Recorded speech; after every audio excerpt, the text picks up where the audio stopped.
നല്ല ഫ്രഷ് ആയിട്ടുള്ള പാലക്ക് കിട്ടിയിട്ടുണ്ട് ഒരു കെട്ട്. ഇത് വെച്ച് ദാൽ പാലക്ക് ചെയ്യാം. അതായത് പരിപ്പും പാലക്കും വെച്ചിട്ടുള്ള കറി. ചോറിൻ്റെ കൂടെയും ചപ്പാത്തിയുടെ കൂടെയൊക്കെ കഴിക്കാൻ വളരെ നല്ല ടേസ്റ്റി ആയിട്ടുള്ള കറിയാണ്. വേരോട് കൂടിയിട്ടാണ് പാലക്ക് ഇട്ടിരിക്കുന്നത്. ഈ വേരൊക്കെ കട്ട് ചെയ്ത് കളഞ്ഞതിന് ശേഷം നല്ലതുപോലെ കഴുകി വൃത്തിയാക്കി എടുക്കണം. മണ്ണൊക്കെ ഉണ്ടാകാനുള്ള സാധ്യതയുണ്ട്. അതുകൊണ്ട് 3-4 പ്രാവശ്യം നല്ല വെള്ളത്തിൽ കഴുകിയെടുക്കണം. നന്നായിട്ട് കഴുകിയെടുക്കണം. ഇതിൽ മണ്ണും പൊടിയും ചെളിയും ഒക്കെ ഉണ്ടാകാനുള്ള സാധ്യതയുണ്ട്. പാലക്ക് നന്നായിട്ട് കഴുകിയെടുത്തിട്ടുണ്ട്. ഇതിനെ ഇനി ചെറുതായിട്ട് മുറിച്ചെടുക്കണം. പാലക്ക് നല്ലതുപോലെ അരിഞ്ഞെടുത്തിട്ടുണ്ട്. കുക്കറിലേക്ക് പരിപ്പ് വേവിക്കാനായിട്ട് വെച്ച് കൊടുക്കണം. ഇത് 3 പിടി പരിപ്പ് എടുത്തിട്ടുണ്ട്. സാമ്പാർ പരിപ്പാണ് എടുത്തിരിക്കുന്നത്. അതിനെ നല്ലതുപോലെ കഴുകിയെടുത്തതാണ്. കുതിർത്തിട്ടൊന്നുമില്ല. ഇതിനെ കുക്കറിലേക്ക് ഇട്ട് കൊടുക്കാം. 1 സവാള അരിഞ്ഞെടുത്തിട്ടുണ്ട്. അതിനെ ഇതിലേക്ക് ഇട്ട് കൊടുക്കാം. 6 അല്ലി വെളുത്തുള്ളി നടുകെ കീറി എടുത്തിട്ടുണ്ട്. അതിനെ ഇതിലേക്ക് ഇട്ട് കൊടുക്കുന്നുണ്ട്. എരിവിന് ആവശ്യമായ അത്രയും പച്ചമുളക് ഇട്ട് കൊടുക്കാം. ഞാനിവിടെ 3 ഇട്ട് കൊടുക്കുന്നുണ്ട്. ഇതിലേക്ക് അരിഞ്ഞു വെച്ചിരിക്കുന്ന പാലക്ക് ഇട്ട് കൊടുക്കാം. ഒരു കെട്ട് മുഴുവനും വേണ്ട. അതിൽ നിന്ന് ഒരു 2-3 പിടി മാത്രം ഇട്ട് കൊടുത്താൽ മതിയാകും. ഇട്ട് കൊടുക്കുന്ന പാലക്കിൻ്റെ അളവ് ഒത്തിരി കൂടിയാൽ കറി നന്നായിരിക്കില്ല.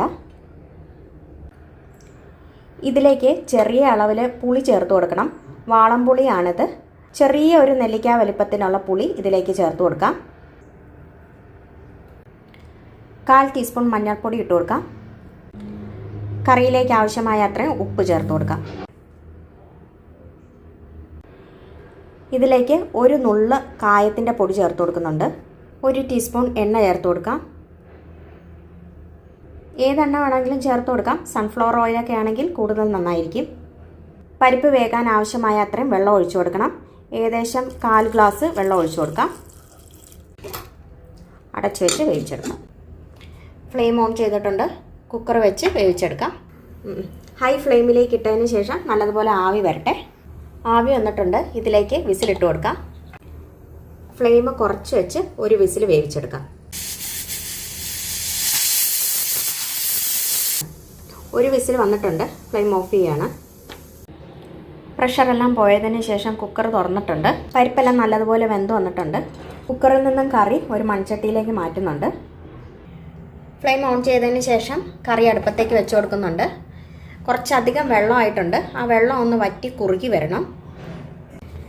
കറി തിളച്ച് വരുമ്പോഴത്തേക്ക് ഇതിലേക്ക് കുറച്ച് മല്ലിയില ചേർത്ത് കൊടുക്കാം. ഇതിനെ തവി കൊണ്ട് നല്ലതുപോലെ ഉടച്ച് ചേർക്കണം. നന്നായിട്ട് സ്മാഷ് ചെയ്തെടുക്കാം. ഈ ഒരു കൺസിസ്റ്റൻസിയിൽ എടുക്കാവുന്നതാണ്. ഇത്രയും മതിയാകും. ഫ്ലെയിം ഓഫ് ചെയ്യാം. അടുത്തതായിട്ട് ഇതിലേക്ക് കടുക് പൊട്ടിച്ചിടണം. അതിനായിട്ട് ഒരു പാൻ വെച്ച് കൊടുക്കുന്നുണ്ട്. ഇതിലേക്ക് കുറച്ച് എണ്ണ ഒഴിച്ചു കൊടുക്കാം. എണ്ണ ചൂടായിട്ട് വരുമ്പോഴത്തേക്ക് ഇതിലേക്ക് കുറച്ച് കടുക് ഇട്ട് കൊടുക്കാം. കടുക് പൊട്ടിക്കഴിഞ്ഞാൽ 1/4 ടീസ്പൂൺ ജീരകം ചേർത്ത് കൊടുക്കാം. ഇതിലേക്ക് 4 വറ്റൽമുളക് ഇട്ട് കൊടുക്കുന്നുണ്ട്. നന്നായിട്ട് ഇളക്കി കൊടുക്കാം.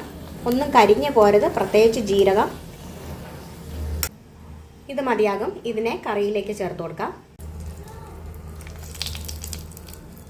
അവസാനമായിട്ട് ഫ്രഷ് ആയിട്ടുള്ള കുറച്ച് മല്ലിയിലയും കൂടെ ചേർത്ത് കൊടുക്കുന്നുണ്ട്. വളരെ ടേസ്റ്റി ആയിട്ടുള്ള പാലക് ദാൽ കറിയാണത്. പാലക്ക് കിട്ടുമ്പോൾ ഇതുപോലെ ദാൽ കറി വെച്ച് കഴിച്ചു നോക്കൂ. റൊട്ടിയുടെ കൂടെയും ചപ്പാത്തിയുടെ കൂടെയും ചോറിൻ്റെ കൂടെ ആണെങ്കിലും വളരെ നല്ല കോമ്പിനേഷനാണ്. ചോറിൻ്റെ കൂടെ ഈ ഒരു കറിയും ഒരു അച്ചാറും ഒരു പപ്പടവും കൂടെ ഉണ്ടെങ്കിൽ നന്നായിട്ട് ചോറുണ്ണാവുന്നതേ ഉള്ളൂ. കുട്ടികൾക്കൊക്കെ വളരെയധികം ഇഷ്ടപ്പെടുന്ന ഒരു കറിയാണ്. മാത്രമല്ല വളരെ ഹെൽത്തി ആയിട്ടുള്ള ഒരു കറിയാണ്. വീഡിയോ ഇഷ്ടമായെങ്കിൽ ലൈക്കും ഷെയറും ചെയ്യണേ. മറ്റൊരു അവസരത്തിൽ വീണ്ടും കാണാം. താങ്ക്